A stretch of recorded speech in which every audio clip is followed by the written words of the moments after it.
सो hi everyone. Actually मैं हर बार तो song cover करता हूँ, बट इस बार मैं एक सॉन्ग रिव्यू करने आता हूँ। रिव्यू का मतलब ऐसा कुछ नहीं कि मैं किसी को कंपेयर करूँगा, गाना अच्छा होना अच्छा है ख़राब है इस टाइप का नहीं है। बट मुझे इस गाने में कुछ कुछ चीज़ें बहुत ज़्यादा पसंद आई, तो that is why I am bringing up in front of you. और उस सॉन्ग का नाम है दिल का क्या, जो कि मेट्रो इन दोनों मूवी सेकेंड जो पार्ट है उसका आने वाला है। तो बहुत सारे 2-3 सॉन्ग्स उसमें 4 सॉन्ग आए थे, तो मैंने उसको सबको सुना, बट ये वाला मुझे कुछ ज़्यादा ही पसंद आया। तो क्या क्या चीज़ें एलिमेंट्स क्या क्या पसंद आए थे वो मुझे आपसे मैं आपसे बस शेयर करना चाहता हूँ। तो let's start the video without wasting any time. तो इसमें सबसे पहले क्या होता है कि जो स्टार्टिंग सेक्शन है इसमें का, जैसे स्टार्टिंग होता है सॉन्ग का, तो उसमें एक इंट्रोडक्शन आता है, एक गिटार का अपना इंट्रोडक्शन आता है, जैसे कि हमने अलविदा में सुना था, जो के सर ने गाया था उसको।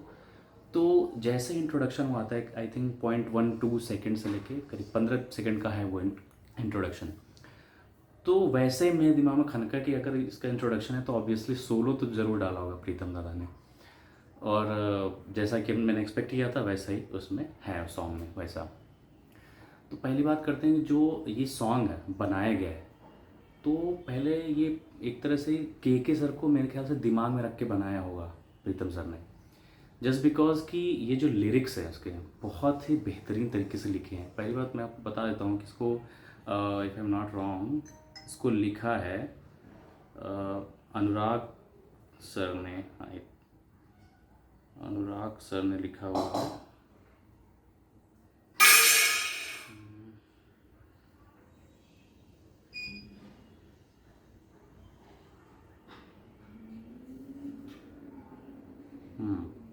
ओके। तो इसको लिखा है अनुराग शर्मा ने, और जो सिंगर है राघव चैतन्य सर। वो बहुत प्यारी आवाज़ है उनकी, बहुत ही प्यारी आवाज़ है जिन्होंने इस गाने को गाया है। और म्यूज़िक ऑब्वियसली प्रीतम दादा ने दिया हुआ है।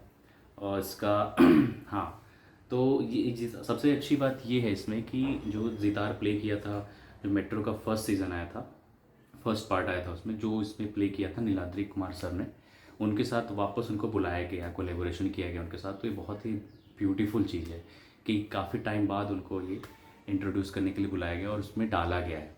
तो आई थिंक उनको दिमाग में रख के ही बनाया गया है सॉन्ग। और जब मैं इस गाने को सुना 2 बार 3 बार, तो एक तरह से ये पॉइज़न की तरह काम करता है। ये जो सॉन्ग है जहर की तरह। जैसे एक बार मैंने आपको तुरंत, इसमें क्या हुआ कभी कभी कि कहीं से भी उठाया है लाइन को और मतलब गा दिया है, फ्लो में कुछ भी आया है फ्लो में गा दिया है। तो एग्जैक्टली ऐसा ही हुआ है। बट बात क्या है कि इसमें बहुत धीरे धीरे इसको आपको सुरूर चढ़ने वाला है इस गाने का। आप अगर ध्यान से सुनोगे तो हमको थोड़ा थोड़ा ये इसको अलविदा वाली वाइब्स हमको आ रही है इसको सुनने के बाद। स्पेशली वो जो सोलो पार्ट है जितार का, मतलब 30-40 सेकंड के आसपास है वो, जो सोलो इसमें प्ले किया हुआ है। तो जो फील डाला है उन्होंने, राघव सर ने, राघव चैतन्य जी ने फील डाला है बहुत ही बेहतरीन। और स्किल्ड जो हाई नोट्स लास्ट में उन्होंने लगाया है बहुत ही पावरफुल। आई थिंक कि अगर के सर ने ये गाना गाया होता, मेरे दिमाग में तो यही आया है जैसे ये गाना सुना तो बम फाड़ हो जाता, मतलब कि मैं पागल हो जाता है, ऐसा फट जाता है, ऐसा कुछ हो जाता है। तो उनके बाद के अगर आवाज़ जो डाली गई है इनकी, तो बहुत बढ़िया तरीके से आवाज़ को इसको यूज़ किया गया है और बेहतरीन गाया है इन्होंने, बहुत ही बेहतरीन गाया है इस गाने को। तो आई थिंक अगर के सर नहीं है तो ये टोटली डिज़र्व दिस। उन्होंने जस्टिस किया है इस गाने को, राघव सर ने जो भी गाया है इन्होंने। और आफ्टर ऑल जो इसमें एलिमेंट्स होती हैं, और इसमें मैं देख रहा हूँ कि इसमें ड्रम का कुछ मतलब सब सारे म्यूजिशियन को क्रेडिट दिया हुआ है इन्होंने, बट ड्रम का नहीं है स्पेशल क्रेडिट। जबकि ड्रम का बहुत ही बेहतरीन तरीके से इस्तेमाल हुआ है इसमें। ड्रम का अगर लगता है, अगर इसमें क्रेडिट नहीं है तो हो सकता है कि डिजिटली क्रिएट किया हो इन्होंने ड्रम, जो बेस ड्रम क्रिएट किया है। तो अगर डिजिटली क्रिएट किया है तो समझ लीजिए कि एव ऑफ द लेवल, बहुत ही बेहतरीन काम किया है इन्होंने, बहुत ही बेहतरीन। सारे म्यूजिशियन ने बहुत बेहतरीन काम किया है इस पर।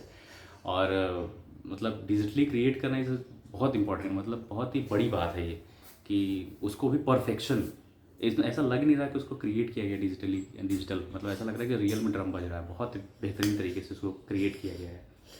और बाकी आपको तो पता ही है कि ये सॉन्ग सुनने के बाद तो एक्सपेक्टेशन और भी ज़्यादा मेरी बढ़ गई थी कि क्या पता और भी सॉन्ग्स जो हैं वो भी इसी तरीके के होंगे। तो एक सबसे पहले अरिजीत सर का गाना आया था एक ज़माना लगे, तो एक गज़ल पे बेस्ड था वो। मतलब एडाप्ट किया गया है उसको, ना कि ये नहीं कहेंगे कि ये पुराना चुराया गया है, उसको चुराया नहीं कहते हैं, इसे एडाप्टेशन कहते हैं। उसको एडाप्ट किया है, कुछ लाइन्स उसमें से एडाप्ट की गई हैं और फिर अपने कंपोज किया, अपने अलग तरीके से म्यूज़िक को प्रेजेंट किया है प्रीतम सर ने, जो हालांकि वैसा वो करते हैं। तो that's a very beautiful thing. तो फाइनली मैं इस गाने के बारे में ये चीज़ बताने वाला था कि आप सुनो इसको, और इसको 1-2 बार 3 बार सुनो, धीरे धीरे म्यूज़िक ईयरफोन लगा के सुनो, तब धीरे धीरे आपको इस गाने का सुरूर चढ़ेगा, आप समझ में आएगा कि इस सॉन्ग के अंदर क्या क्या बेहतरीन चीज़ें यूज़ की गई है। So stay tune. अच्छा लगे तो सब्सक्राइब कर लो एंड शेयर भी कर दो। So thank you so much for watching my video. Bye bye.